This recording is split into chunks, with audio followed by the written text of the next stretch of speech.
Tunjang. Dia pekat. Mantul. Ini kalau ada kerupuk kulit ni, tak payah gendong dah. Just sikit. Sedap, pedas. Okay, bismillahirrahmanirrahim. Okay, kita ambil sikit tahu. Ini panas. Ujang ni kita rasa sikit. Sedap. Sedap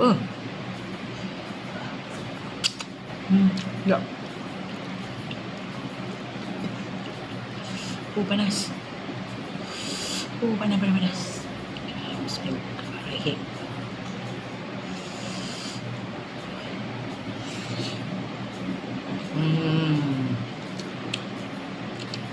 Kalau masak gulai ni, bagi mama, dia kena pedas-pedas sikit. Dia macam ada potong, kalau macam ada rasa hanya je. Tapi mama masak ni tak ada rasa hanya.